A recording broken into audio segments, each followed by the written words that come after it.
देखो 15 नंबर क्या कह रहा है, इसमें कह रहा है कि यदि बहुपद एफ एक्स बराबर एक्स क्यूब, ठीक है, माइनस का 5x स्क्वायर माइनस का 2x प्लस का 24 के दो शून्यकों का गुणनफल 12 है, तब देखो क्या कह रहा है कि देखो ये कोई हमें बहुपद, ये कैसा बहुपद आपको समझ में आ रहा है कि एक्स क्यूब है तो त्रिघात बहुपद तो है, ये ठीक समझ में आ रही चीज़ कि दो शून्यकों का गुणनफल।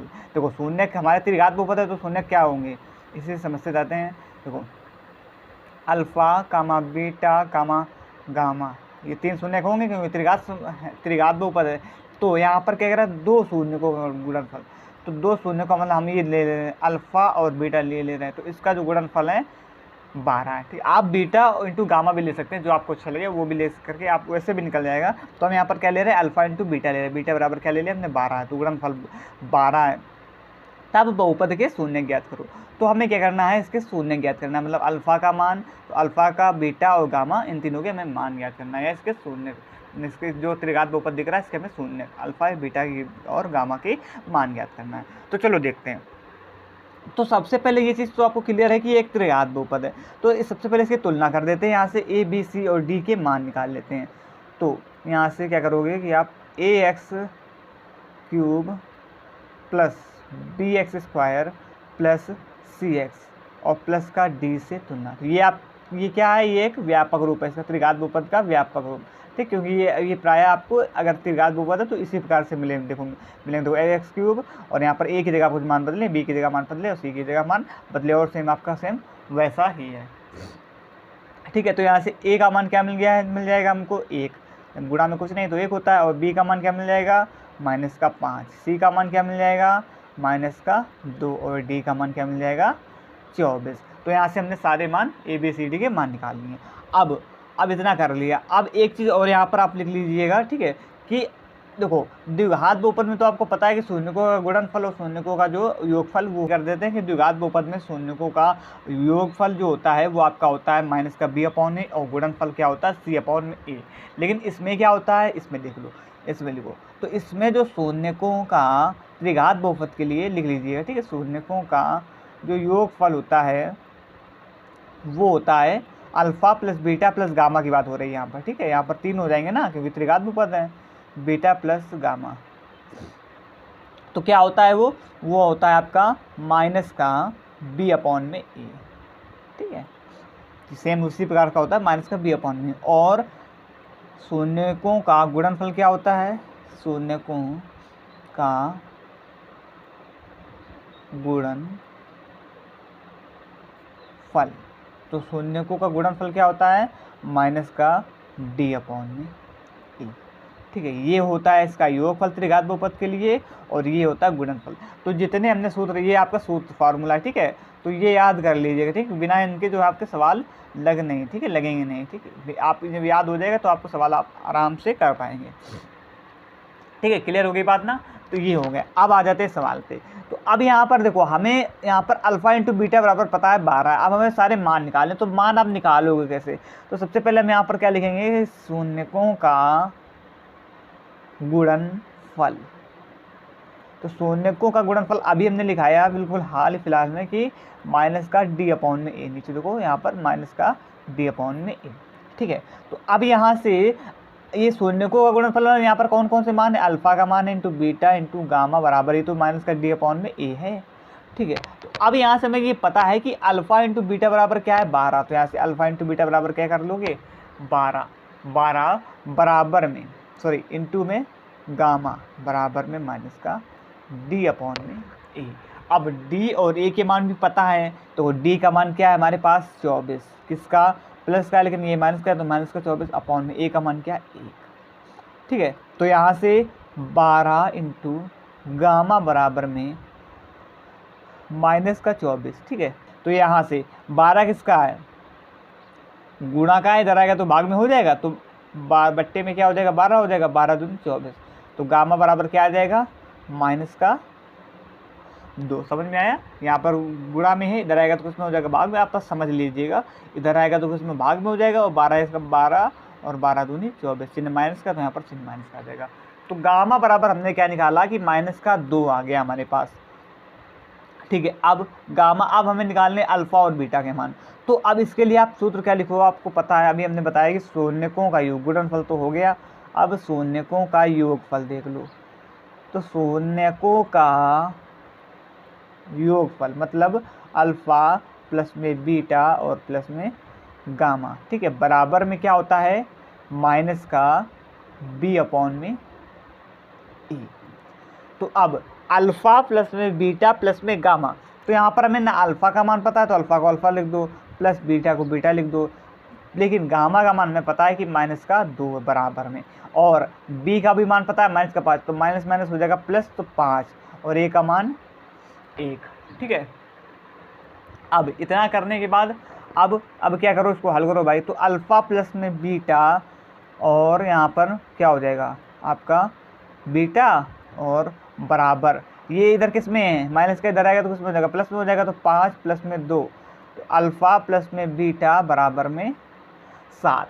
तो अल्फ़ा प्लस में बीटा बराबर हमने क्या निकाला 7। तो यहाँ से हम किसका मान निकाल लें, या तो बीटा का मान निकाल लो तो अल्फ़ा का, यहाँ से तो हम अल्फ़ा का मान आराम से निकाल सकते हैं ना।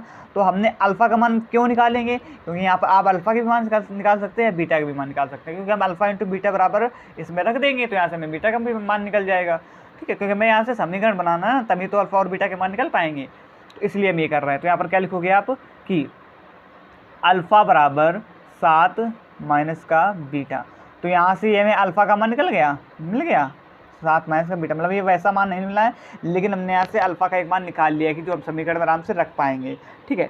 तो अब यहाँ से जब अल्फ़ा का मान हमें मिल गया, तो अब यहाँ पर क्या करो कि अल्फ़ा इंटू लिखो, यहाँ पर क्या लिखोगे कि अल्फ़ा इंटू बीटा बराबर 12 में अल्फ़ा का मान रखने पर, ठीक है, ये जो अल्फ़ा का मान है ये हम क्या करेंगे इसमें रखेंगे, तो रख लो भाई। तो अल्फ़ा का मान क्या हो जाएगा 7 माइनस का बीटा और इंटू बीटा पहले से बराबर में 12, ठीक।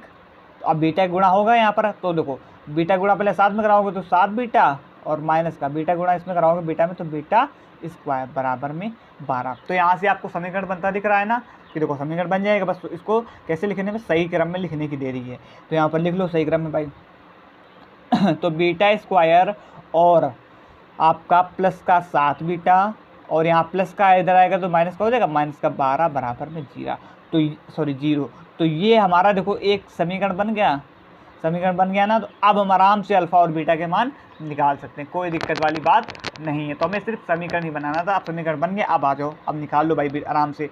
तो अब इसको समीकरण के हल समीकरण से शून्य कैसे निकाले जाते हैं, ये चीज़ हम आपको पहले अच्छी तरीके से बता चुके हैं।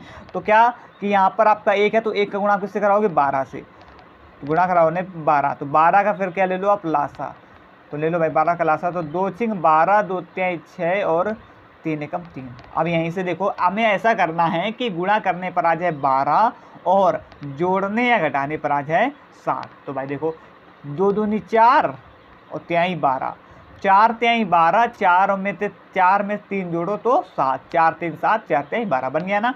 अब भाई इसको लिख लो, कैसे लिखोगे कि माइनस का बीटा स्क्वायर प्लस का 4 बीटा और प्लस का 3 बीटा माइनस का 12 बराबर में 0, ठीक, ये आ गया। अब यहाँ से क्या करो, इसको कॉमन ले लो, यहाँ से क्या कॉमन आ जाएगा बीटा कॉमन आ जाएगा, बीटा जब यहाँ से कॉमन लिया तो अंदर क्या बचा आपका माइनस का बीटा प्लस का 4, क्योंकि बीटा कॉमन ले चुके हैं। अब यहाँ से क्या कॉमन लोगे, यहाँ से आप कॉमन ले लो माइनस का, तभी तो अंदर आपको ये और जो इस कोष्ठ में आएगा उन दोनों को सेम बनाना होता है, तो आपको यहाँ पर चिन्हों का ध्यान देना होता है। तो यहाँ पर जब आप माइनस का लोगे तभी तो अंदर माइनस का बचेगा, क्योंकि प्लस का यहाँ से माइनस का कॉमन हो जाएगा तो अंदर भी माइनस का बच जाएगा।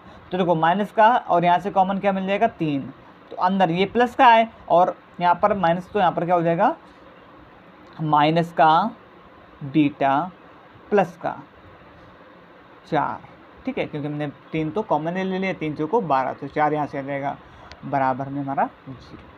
तो अब यहाँ से इन दोनों को एक बार लिख लेंगे, एक बार लिख लेंगे, तो माइनस का बीटा प्लस में 4 बराबर किसके 0 के, और एक बार बीटा माइनस का 3 बराबर किसके कर देंगे 0 के, ठीक है। तो यहाँ से देखो बीटा माइनस का बीटा बराबर माइनस का 4, तो बीटा बराबर एक मान क्या निकला हमारे पास 4 और एक क्या निकला बीटा बराबर 3, एक मान क्या निकल के आया बीटा बराबर 3। तो एक मान निकला क्या बीटा बराबर 3 और एक मान क्या निकला बीटा बराबर 4। तो अब हमारे पास यहाँ से दोनों बीटा के मान जो हैं वो मिल गए हैं, हमें बीटा के भी मान मिल गए, गामा के भी मान मिल गए। अब बचा क्या, अल्फ़ा बचा। तो अब अल्फ़ा के मान देखो, अब अल्फ़ा का मान आप कैसे निकालोगे, तो अल्फ़ा का मान किस में रखोगे आप, इसी में रखेंगे। अल्फ़ा इंटू बीटा बराबर ये कहाँ है आपका, ये अल्फ़ा इंटू बीटा बराबर 12 में ये मान रखेंगे। तो यहाँ से हमारा किसका मान निकल के आ जाएगा, अल्फ़ा का मान जो यहाँ से आराम से निकल के आ जाएगा। तो चलो रख लेते हैं।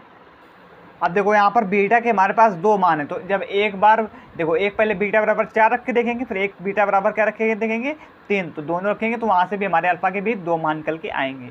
चलो रख लेते हैं। तो देखो यहाँ से हमने बीटा का मान लिख लिया और क्या नाम, दोनों बीटा का मान निकल लिया, अल्फ़ा इंटू बीटा। तो यहाँ पर रख लो भाई बीटा का मान। तो अल्फ़ा जब हम बीटा का मान रखेंगे 3, तो जब यहाँ पर लिख लेते हैं, जब बीटा बराबर 3 तो अल्फ़ा इंटू बीटा का मान 3 तो बराबर में 12। तो अल्फ़ा बराबर 3 किसका गुणा में इधर आएगा तो भाग में हो जाएगा, तो 12/3। तो अल्फ़ा का मान क्या निकल के आया, 4। 4 कब निकल के आया, जब हमने बीटा का मान क्या रखा, 3 रखा। ठीक है। अब इसी प्रकार से जब हम बीटा का मान 4 रखेंगे तो अल्फ़ा इंटू बीटा बराबर में 12। तो अब जब बीटा का मान 4 रखें, बीटा के बराबर 4, तब देखो, तब अल्फ़ा इंटू बीटा बराबर 12। तो अल्फ़ा इंटू बीटा का मान 4 बराबर में 12। तो अल्फ़ा 4 गुणा में इधर आएगा भाग में, तो 4, तो 4 × 3 = 12। तब अल्फ़ा बराबर क्या आया, 3 आया। तब अल्फ़ा बराबर क्या आ गया, 3 आया। जब हमने बीटा बराबर 3 रखा तो अल्फ़ा का मान 4 आया। जब हमने बीटा बराबर 4 रखा तो अल्फ़ा का मान 3 आ गया। तो यहाँ से देखो हमारे सारे मान निकल के आ गए ना, अल्फ़ा का मान भी निकल के आ गया, शून्य सारे पता चल गए, अल्फ़ा का मान भी निकल के आ गया, बीटा का भी मान निकल के आ गया और गामा का भी मान निकल के आ गया। ठीक है।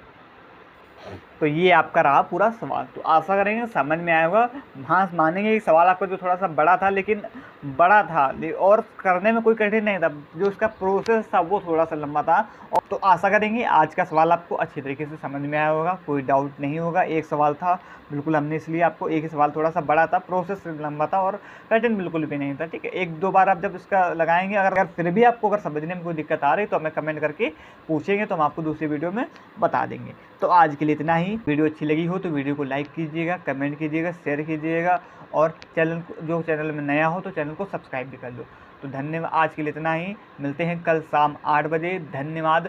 जय हिंद।